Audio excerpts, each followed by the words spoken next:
se retrouver dans un endroit pareil et aussi symbolique, aussi riche de vécus, de vies et des présences et du passé, c'est extraordinaire. Je suis d'autant plus enrichi d'être là car Dürrenmatt, son œuvre, m'a ouvert des portes. Et j'ai envie d'apprendre de lui, j'ai envie de me nourrir de lui, de son monde, et puis de ce qu'il nous offre comme paysage, tout ce spectre, tout ce monde qui s'ouvre. Et lorsque j'entends quelque chose d'absurde ou d'incohérent par rapport à la situation actuelle de notre monde, je pense, qu'est-ce qu'il dirait Dürrenmatt aujourd'hui sur ça? Est-ce qu'il porterait des masques? Qu'est-ce qu'il nous dirait? Et où est-ce qu'il nous mettrait? Comment est-ce qu'il nous secouerait pour qu'on passe à l'action? J'ai eu la chance de rencontrer Charlotte Kerr. Elle est venue voir la visite de la vieille dame dans un squat à Genève. Et son frère aussi, Pierre, le frère de M. Dürrenmatt. Et Madame Kerr, elle a dit que Fred aurait aimé ce spectacle parce que il était fait de terre, il était fait de nature. Et puis voilà, moi je suis aussi comme nous tous, nous sommes tous faits de terre.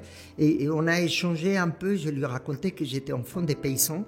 Et puis elle m'a fait entendre que Dürrenmatt était un homme de la terre, un homme aussi qui avait un rapport à la campagne, à la nature. Et puis je crois que ça se sent dans son œuvre. Dans la visite de la vieille dame, il y a une scène qui se passe dans la forêt de l'Ermitage. C'est la rencontre d'Alfred Hill et Claire Sahanassian. Et là, je viens d'avoir un accueil formidable de tous ces esprits. Quand j'arrive ici au centre Dürrenmatt, je traverse la petite forêt de l'Ermitage et j'ai eu l'impression que j'ai traversé un seuil et qu'un dramaturge ou un metteur en scène a lancé le son et tous les oiseaux se sont mis à chanter. Et c'est extraordinaire.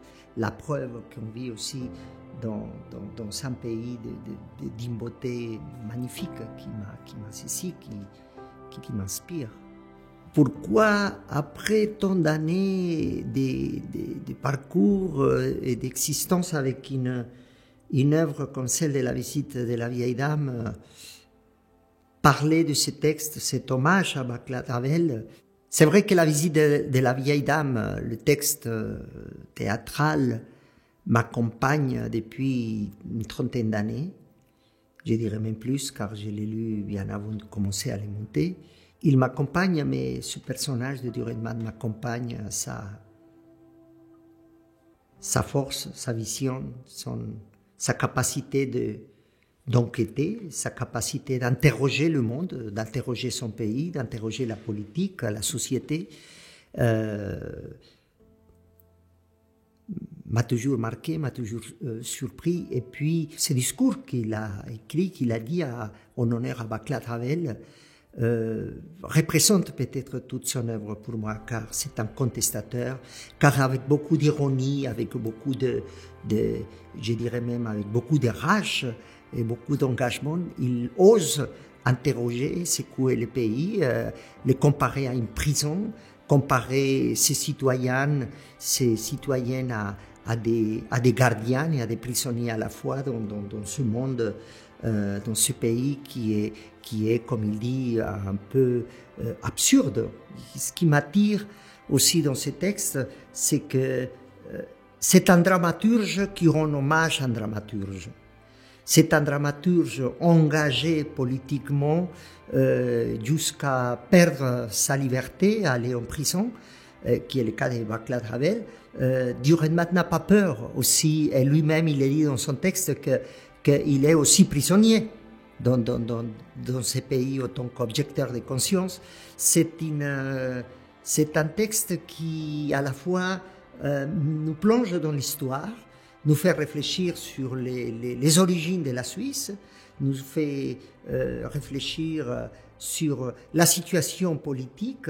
Je pense que Dürrenmatt a confirmé aussi pour moi que le théâtre profondément poétique, il est extrêmement politique.